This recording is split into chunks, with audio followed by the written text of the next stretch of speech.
All right, I think we're going to go ahead and get started. Welcome, everyone, and thank you so much for joining us for today's finalist team and mentor kickoff. We just want to start off by congratulating all of you for making it to the final round of the President's Innovation Challenge.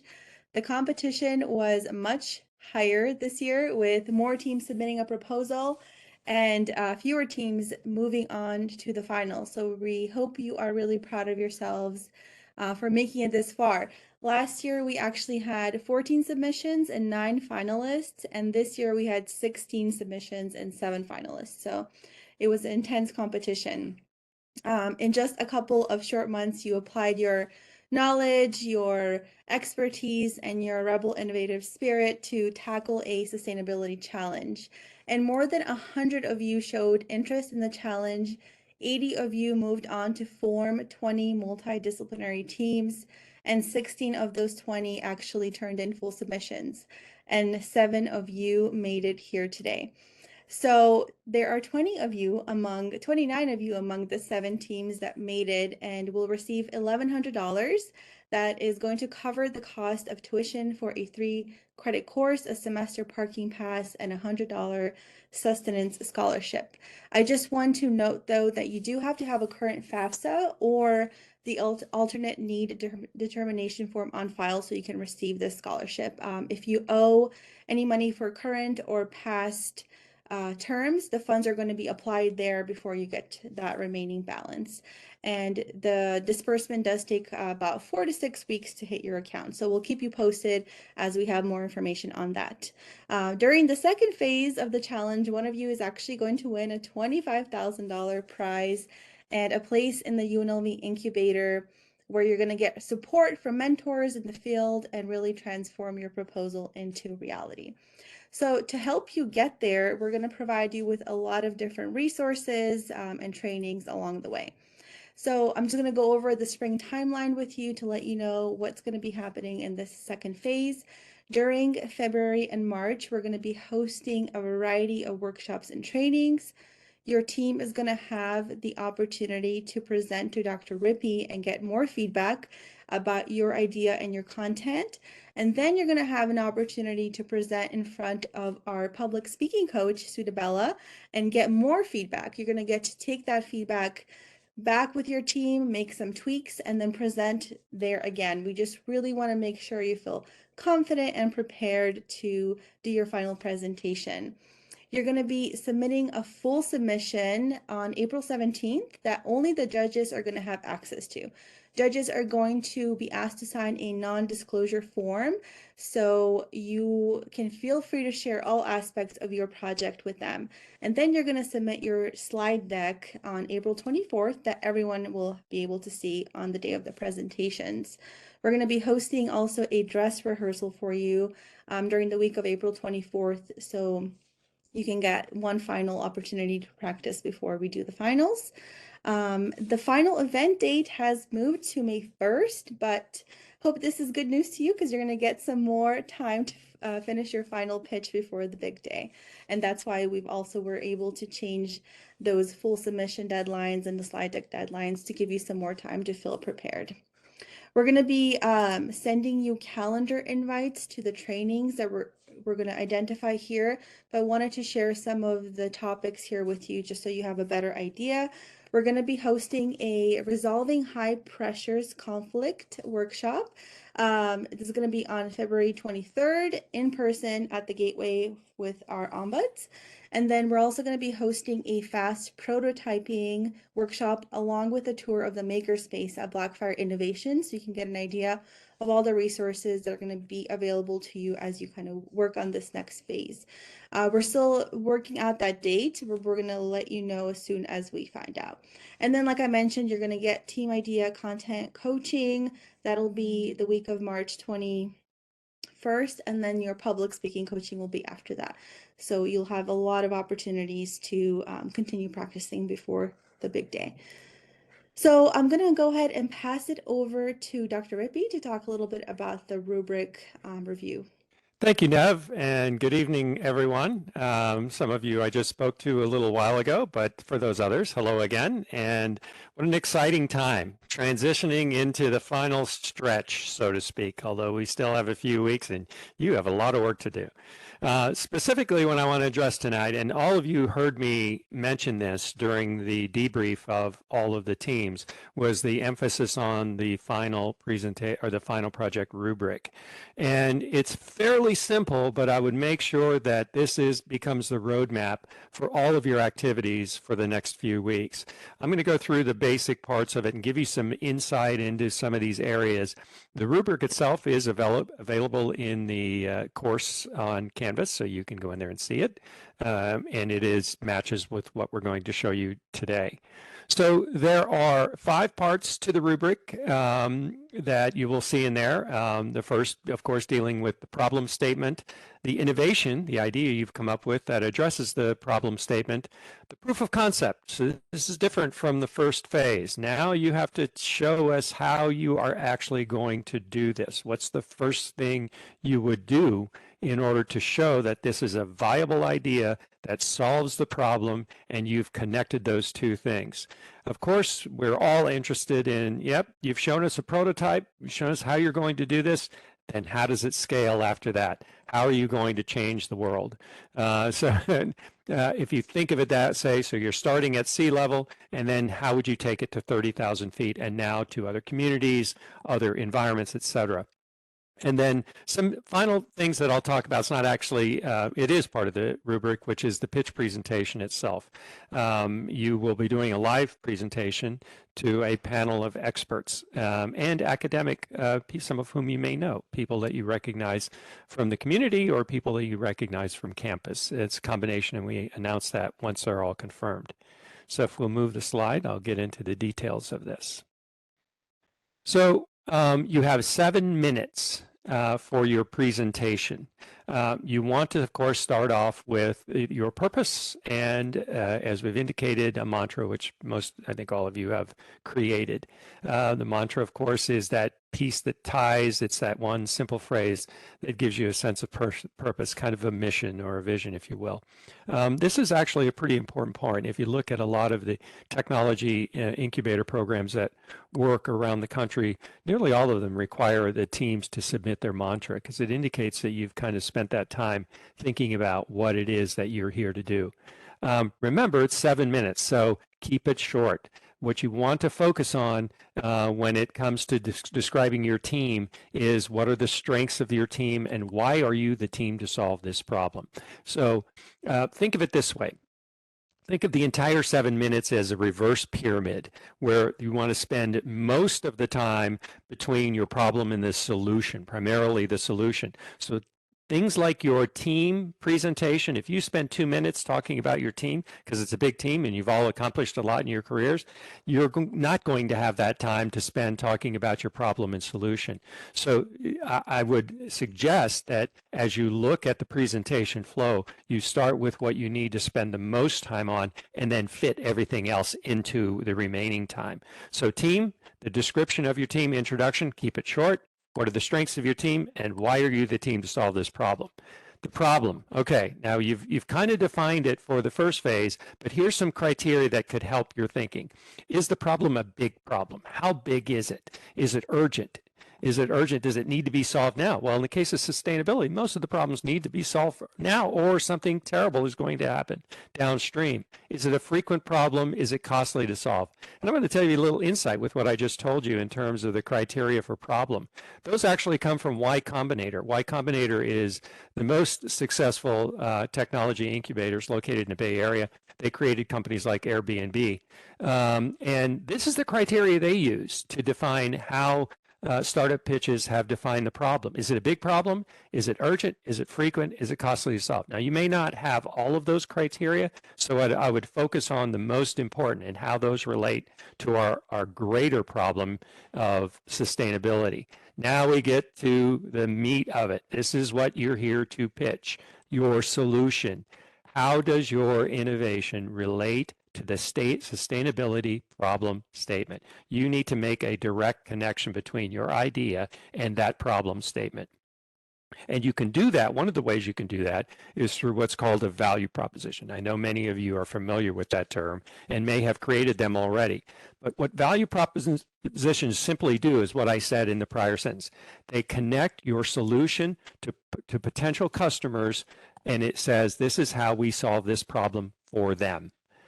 It's a very important point. So you can do a little research on value propositions. There's tons of videos on YouTube about value props, and they will help you. I'll also talk about that when we do our ideas and coaching session in March. But by then, hopefully you've got a basis for it and you've got a start on it. Have you researched alternative solutions in the market, and why is your solution better? Well, I'm going to tell you why I put this in there.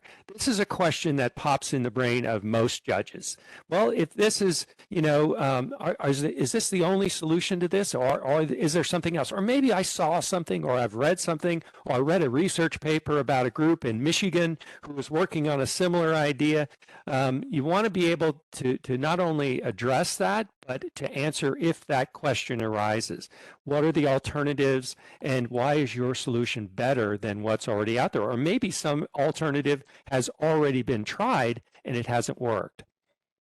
A very important thing and many of you have this, and we raised it in our debriefs, are there regulatory or legal obstacles with your strategy? These can be showstoppers. I've dealt with a number of startups through our incubator that have done their pitches to me, and I'll ask them a question, and it's of a regulatory obstacle, and it's like silence in the room. It's like a showstopper. And if they had considered that beforehand, they could have had an answer for me. So in your case, think about this carefully and maybe do a little research. What are the regulatory and legal obstacles that stand in front of your strategy? Okay, here is your solution. This is the extra part for the second phase. Describe your proof of concept or your prototype. How will you prove this works? So what is the design of it? What is the criteria that you're using? How will you measure if it works? What will you do with the results? And then that analysis of those results, how does that impact your scaling or pivoting after that? So this is your chance to really impress all of our judges and for you to get this under your hat. Here is how we are going to prove this concept. And it could be a prototype. It could be some of you had minimum viable products. It's important for you to figure out which path you're going to go on. And we do have for those of you that are doing prototypes, we will have a great session with Kyle who will help you to understand how to fast prototype. But this is important for you to start thinking about now. How are you going to prove this concept? As many of you heard me say in the debrief, I think all of you, you're at about 30,000 feet right now. This step brings you down to sea level. This says, okay, we know you're going to help the world and change the world for the better, but what will you do first? Well, the first thing you're going to do is prove the concept. Prove that this can be done and that you're the team to do it, and this is how you're going to do it. Going with proof of concept is the next part. You start at sea level. How are you going to get to 30,000 feet if it works? How will you go to market, and how will you scale after that initial entry of your prototype or your proof of concept? How then do you keep improving on it to make it better and extend it and then expand it from in terms of sales or business development into other markets, et cetera? So understanding that is also a good question of, will your idea scale? Can we scale it, or do we have obstacles in logistics or regulatory that are going to prevent us from scaling that we kind of need to understand a bit now? Now, you're not going to have all of the answers to everything, but you should have enough time to get in your teams and have great discussions about these things with a little bit of research. And then that last part is an important part, commitment. This is important for any startup entrepreneurial activity. Are you really ready to commit to take this to the next step? There's some pretty amazing prizes that are going to the winning teams. And we want to make sure that, yeah, we're going to do something. We're serious about this. This wasn't just an assignment for a great class and a fun project to work on with a great group of people that I got to know really, really well. We want to do this. We want to make the earth a better place. We want to improve and address this problem of sustainability, and we're committed to it. So make sure you're ready to commit to this, what this next step is asking you for. The last part I'm going to talk about, and this is after you've done your presentation and we open up to the judging panel to ask questions. And actually, as Nev said, we actually have fewer teams in the final session this year than last year. And part of that was strategic. We wanted to give the judges more time to ask questions. And so we're going to do that with two new ways. One, have fewer teams, and the other I'll talk about in a second, the roundtable. But one of the things you should do in preparation for your presentations, and this is probably a few weeks away, you've got your idea together, you've got your deck together, you've got your submission together, you're looking at it, go back and debrief yourself.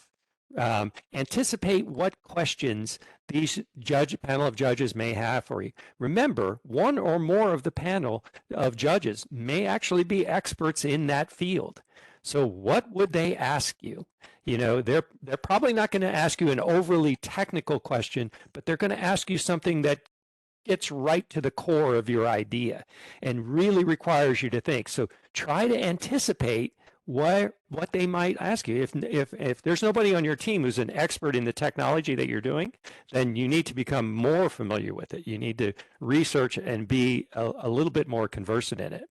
There are some pretty obvious questions that happen in competitions like this, typically around alternative solutions, you know, or why hasn't anybody tried this before? It's such a great idea. Why did no one think of it before? Well, that happens, and that's why you're in this competition. Perhaps nobody has, or perhaps somebody tried, but they had a little bit different approach than you did, and this is why they failed.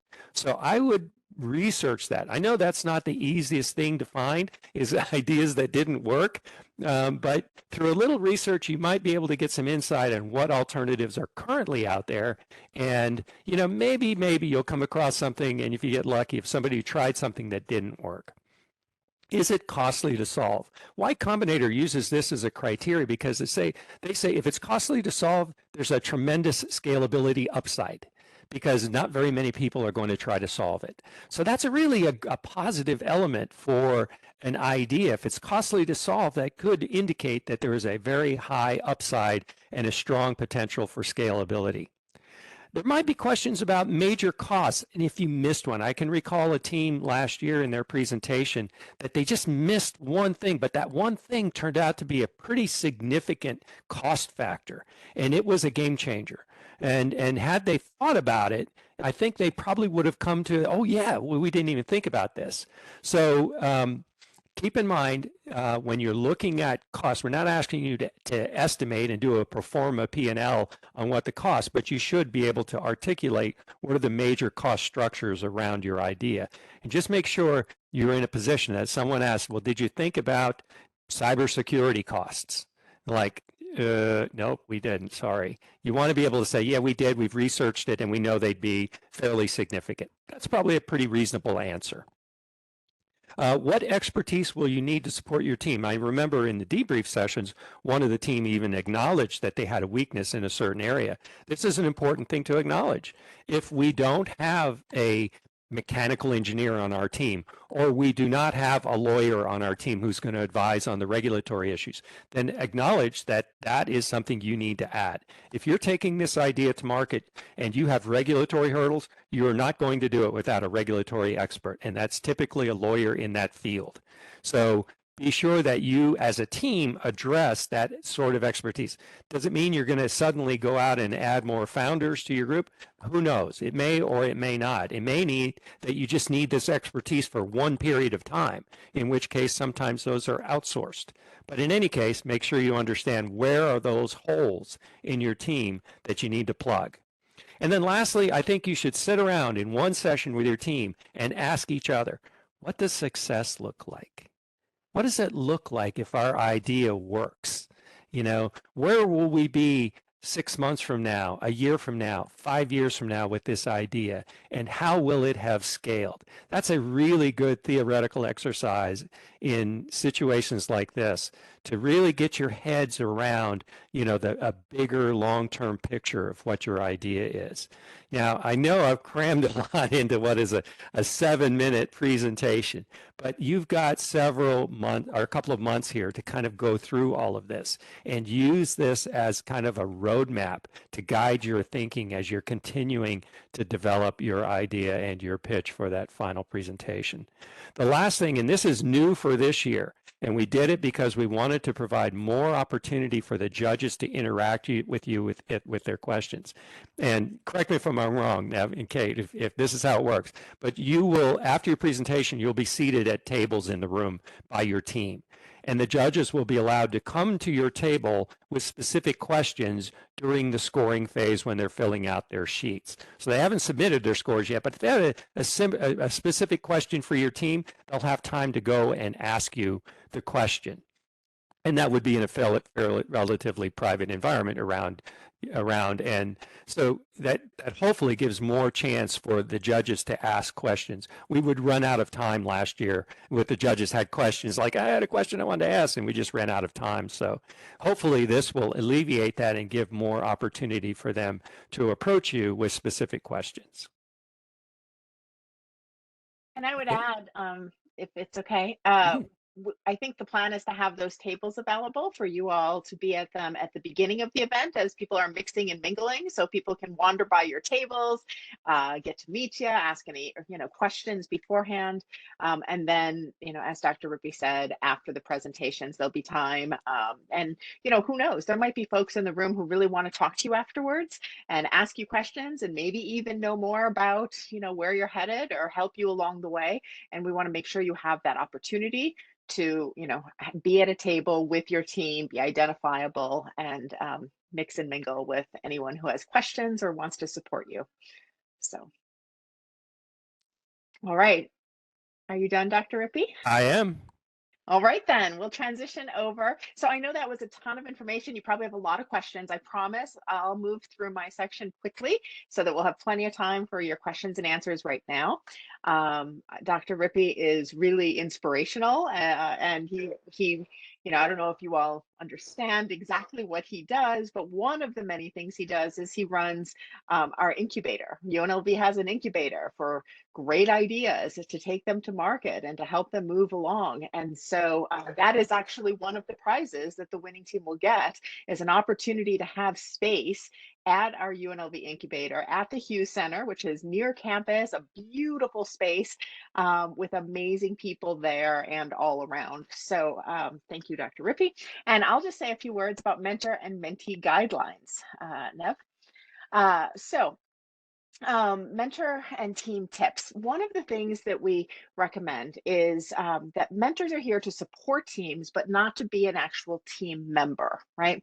And so the first thing we suggest is, if you all haven't done this yet, to clarify roles and expectations, both for team members, but also for mentors. And mentors can help with the team member identification of roles and expectations, right? So some teams do everything together. Other teams divide up pieces and people take the lead on certain parts or aspects of the innovation or presentation. And so I think that's probably a really good place to start if you haven't done so already, is, spend some time together and have those conversations about who brings what strengths and how you can play to those strengths as a team, and then what the mentor is able and willing to bring to support that team effort. As part of that, I strongly encourage you to think about availability. So when you can and should meet, schedule it out now. You have 10 weeks. There's a lot of work you can do in 10 weeks, but don't leave it all for the last 2 weeks, just like anything else in life, right? It's going to be better if you pace yourself, and that will work more easily probably to coordinate if you set times and dates now.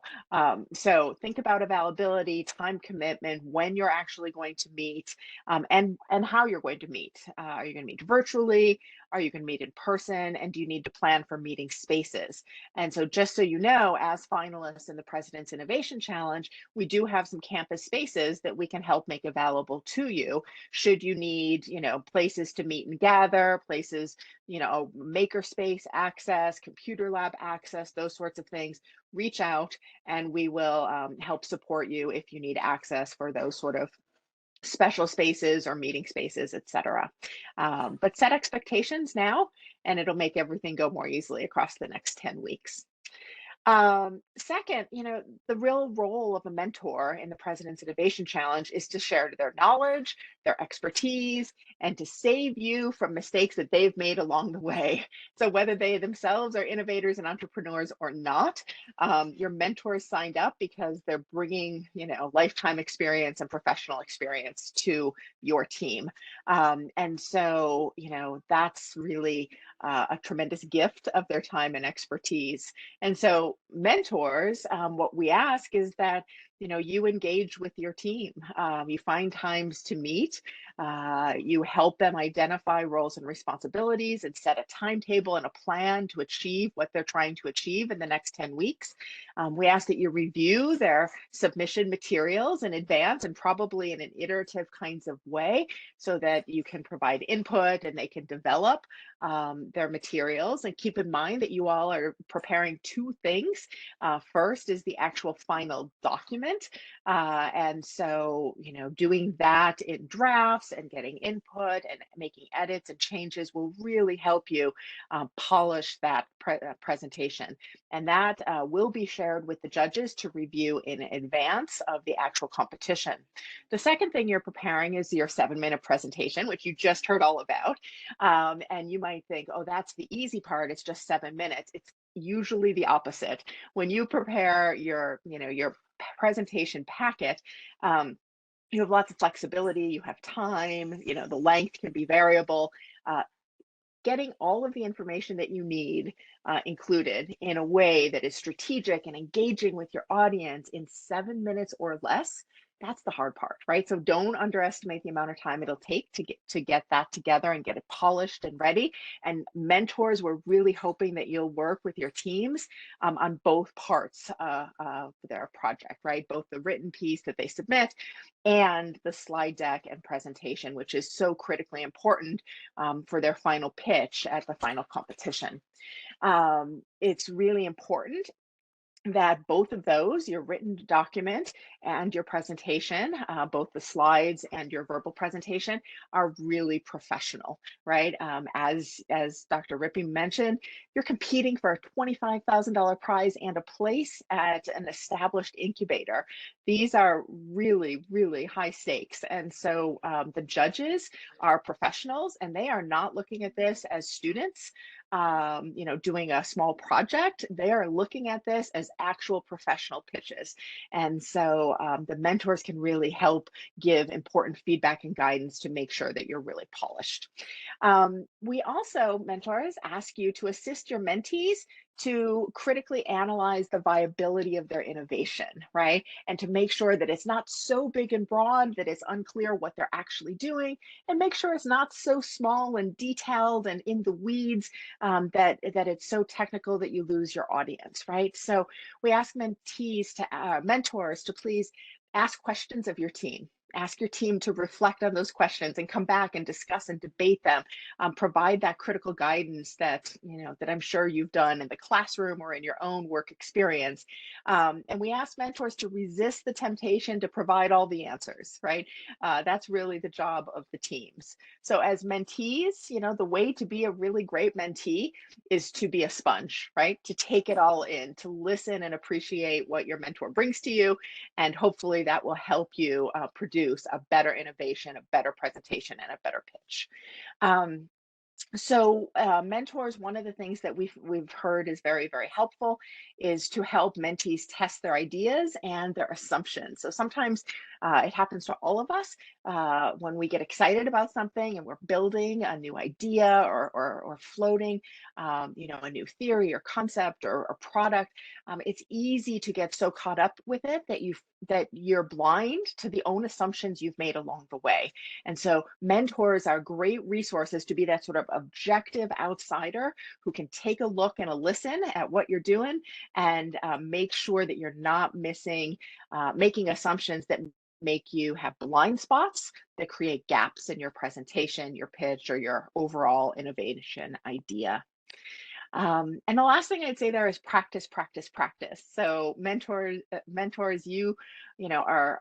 are there to help and to have your mentees give their presentations potentially over and over, so that you can provide input. And again, that sort of iterative process of helping them get better and better. But teams, I'd also really suggest that you get in front of a room at least once, a couple weeks before the final event, to do your pitch and your presentation to a room full of people as diverse as you can possibly find, and get their input, hear their questions, make sure you can answer them. Get them to help you sort of make sure that what you're putting out makes sense, that you're dotting all the I's and crossing all the T's for the rubric, and that your presentation is super polished. So practice, as they say, makes perfect, and they say it for a reason, because it's genuinely true. So follow your roadmap, which is your rubric, and have fun along the way. I'm hoping that this is genuinely a really empowering, exciting, and fun experience for all the teams and the mentors. Now, we know that along the way there are sometimes bumps. It's hard to work so closely and intensely on big ideas that you have to sort of think through all the details on and prepare for such a high intensity competition. So we understand that sometimes that means there's some disagreements or some misunderstandings or uncertainty about how to, who's really responsible for what. Wherever those bumps are, if your mentor is not able to help you over those hurdles, you do have a resource on campus. And so David Schwartz is our UNLV ombudsman, and we can make that contact information available to you. But David is quite excellent. He works with faculty, staff, and students on campus literally every day of the year to hear their concerns and help them resolve problems. And that includes challenges on teams of various sorts. And so if at any point you as team members or mentors feel like it would be useful, David has volunteered his time to support the President's Innovation Challenge finalists. So we'll get you his info, and you can feel free to reach out if that would be useful. And then last but not least, I would say mentors and teams. The teams will be at the finals. We really strongly encourage mentors to come for moral support for the teams, and to bring faculty and others, so that you have a great cheering section for your team, because these students have worked really hard already, and they've got a really intense 10 weeks ahead. All right, next up, we just want to touch upon slide deck tips and tricks. So you all may be familiar with these already, but I love this slide. It's death by PowerPoint. I'm not going to read it to you, because that is one of the rules of what not to do. But the slide really demonstrates everything you can do wrong, or maybe not everything. You could probably get creative and find some other things that are disastrous. But here's a pretty good compilation of things that are really going to hurt you in the final competition if your visual presentation isn't every bit as polished and thoughtful as your verbal presentation, your printed presentation, and the innovation you're developing itself, right? You could have the best idea in the world, you could present it in an engaging way, and if you have an absolutely terrible PowerPoint, you're going to undercut everything, right? So don't do that. Don't shoot yourself in the foot. Make sure your PowerPoint is really done well. And you can think of your PowerPoint as sort of the first marketing and branding for your innovation, for your company or organization that you envision creating. And so, with that in mind, think about your product packaging, think about, how much you're going to invest in marketing to move your concept forward in a competitive kind of way here. And if you win, to get it to market and make it successful out there in the world.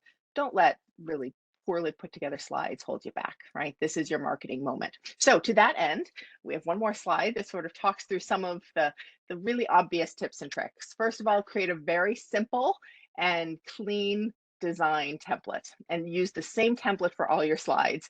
I know sometimes it's hard to pick a template, but please don't have different templates on different slides, different colors, different designs. It's very distracting. You want your audience to really zone in on you, on stage, what you're saying, how you're presenting it, and the idea itself. And the slides should supplement that and enhance it, not take away from it. That means using appropriate font. Don't do playful, silly things. Don't do script. Script is definitely a no-no. That's like handwritten font. Make sure that your font style and size are absolutely consistent. Whatever font you're using for your headings, you use the same font on every slide and every heading at the same size, centered or left justified in the same way. Consistency is the key here. When you include images, make sure that they're high quality, right? They shouldn't be fuzzy. They shouldn't be like screen grabs that are a little bit blurry. They should be absolutely crisp, clear, easy to see. And the fewer images and the larger, the better. Now, when I say fewer, that doesn't mean none, but sometimes you see slides that have 2, 3, 4, 5, 6, so many images, all juxtaposed, all different sizes. It's really distracting. So go for powerful words, go for powerful images, and in both words and images, be sparse, right? Be strategic with what you include, which takes us to content. Please try to avoid slides that have, walls of words for a couple of reasons. First of all, it's distracting. So your audience will be like looking at it and thinking, oh my gosh, they want me to read so many words. And then they'll be like trying to read some, and they're going to be distracted and not paying attention to you and your core message. That is really not what you want. You want your audience right there with you when you're presenting. The second reason not to have walls of words is it will seem like you don't know what you're talking about, right? Please don't put words up so that you can read them.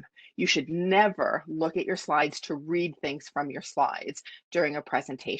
The words on the slide are just a visual sort of outline for your audience. Okay, so be strategic again of what information you put. Margins and headings and content, again, make sure to standardize across your slides. When your margins are moving every time you click a slide, it makes your audience a little seasick and it looks just sort of unfinished, right? Not very professional. So make sure that your slide to slide flow is visually appearing, consistent, and that your slides obviously are in a logical order that matches what you're talking about. So just a few tips, and there'll be more support for your visual presentation along the way between here and the finals. So I think that's about all I have, and we'll open it up to questions. So feel free to jump on in. I just wanted to clarify that the presentation is limited to 7 minutes, but that does not include any of the questions, correct? Correct, yes. Awesome, thank you. And everyone will get the same amount of time for the Q&A. I don't think we've 100% determined how long we will give judges for Q&A, but it will be standardized so that it's fair and equitable. I had a question about the mentors. Now, are we selecting them, or are they assigned to us from the committee, or should we already have them in place? So everyone here either had a mentor or was assigned a mentor. So if maybe for some reason you need something more content specific or expertise, then you can reach out to us and we can see if we have any pool of mentors we can tap in for a specific area. Thank you. I also had a question. I just wanted to clarify, how many slides do you recommend that this be for the 7 minutes presentation? Well, I don't think it'd be hard to answer because the ideas are different. I will say that, you're going to only want a slide for most of the areas that we described in the actual rubric of the presentation. And there is a presentation slide template in Canvas as well that helps you to figure it out. You want most of your deck devoted to the connection between your problem and your actual solution, and kind of make everything else fairly concise after that. But I wouldn't come into a 7-minute presentation with 20 slides because you're never going to get through them. I think the fewer the better, the more concise you can make it. And remember, it's the idea is not to be reading the slides, it's to be listening to your team. So I get this in my class quite a bit. I use minimal number of slides, and sometimes I actually get lost in my own presentation. I don't want you to do that, but it's keeping it to, as minimal number of slides as possible. And I think I totally agree. I think there's a sweet spot and it'll vary for every team, right? There's such thing as too few. You don't want 3 slides for all of those points and have us wondering, why does it still say something that the team you were talking about 2 minutes ago when you're on to a different topic, so your slides have to sort of match the flow of your presentation. The other thing I will say is when you're talking about when you have visuals, that's very helpful on slides. Some of you have great graphics that sort of lay out a complex concept in a chart or a diagram or something. That's great. And then you can just add the words to it and explain further. And then when you have numbers, so if you're showing costs or budgets, don't put in whole spreadsheets, but putting in the numbers help so that, when people are listening to you, they can kind of check back and get that sort of verbal and visual agreement, but to make sure they understand the numbers you're talking about. So particularly when you're talking about numbers, I would make sure that they're on a slide but not overly complex. And then that does bring up a good point, because I recall from last year where a few of the teams had actual prototypes. So they brought their prototype and showed it. So you have to factor that into the presentation. If you've got a physical prototype or a model that you're going to show, you allow time for that and make sure that's consistent with what you've got on the screen at the same time. So just another factor to consider. I have a question. Glenn typed it into the chat, but I want to make sure that we are able to address it. It said, will prize money be limited to a specific kind of expense and paid as reimbursement, or will it be funds for discretionary? So I can try and take this one. So we have a donor that we're still waiting to get confirmation from. And so depending on the source of the funding, whether we're using university funds or donor funds, it might vary a little bit on how we disperse them. So we don't have those details today. Our ideal model would be to be able to sort of give you some discretion and give you the funds to apply as part of your incubator experience.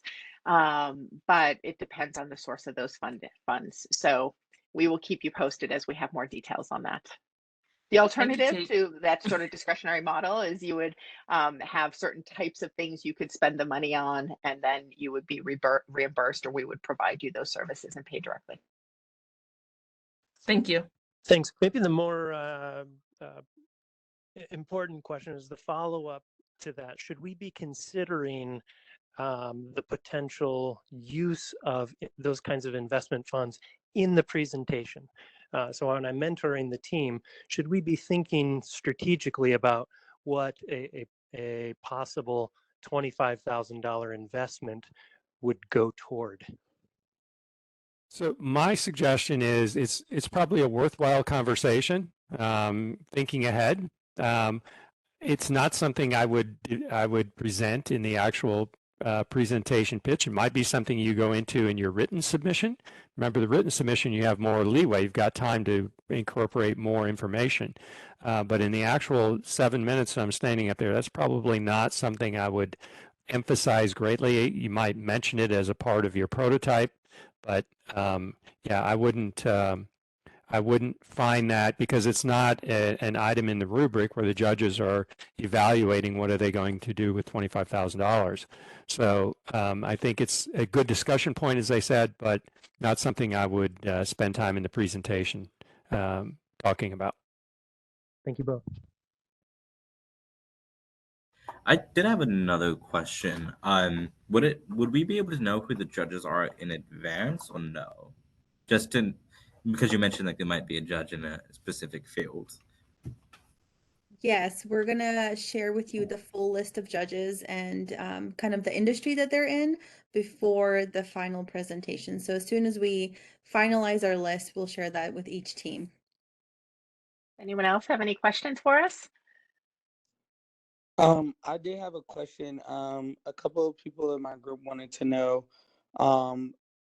is there a certain like protocol for us like who they want to know who's going to own, like, I guess, like the intellectual property rights of the innovation. Is that something that's going to be owned by UNLV as the with the school, or is it something that we would like retain ownership with, like with the investors or whoever wants to put seed money into the project and whatnot? What does that look like for the team? Excellent question, and it's relevant to everybody.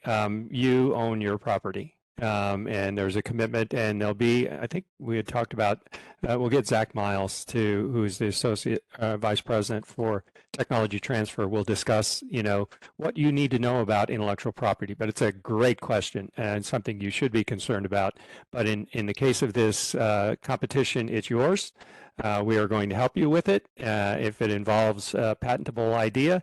And Mr. Miles has also indicated the ability of the university to help you do that as well.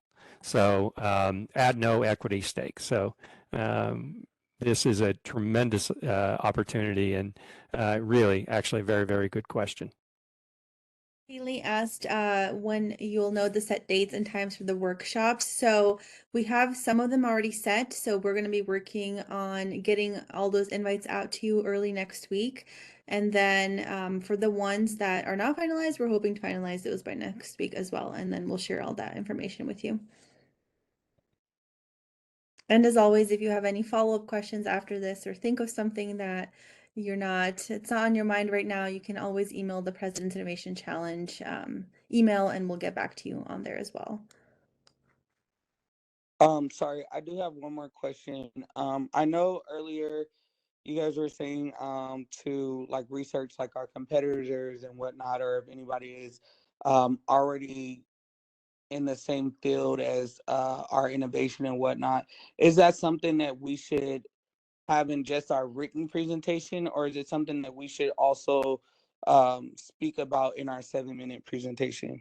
Well, it's kind of up to you. I would suggest that if you find something very similar to your idea that's fairly obvious and that may be readily known by people who are, I don't know, judging you, I probably would mention it. Otherwise, I would relegate it to the written submission, that you research the market to see what alternatives were, and here's what we found. All right. Well, if no one else has any questions, we can call this one a wrap. And we're here during the next 10 weeks. You'll be hearing from us. You know how to reach us via the email. You can reach out to me, to Nevena, to Dr. Rippey anytime. We're more than happy to help or answer questions along the way. And I'm sure you'll have some. And have fun, good luck, and go innovate. Thanks all. This is great. Thank you.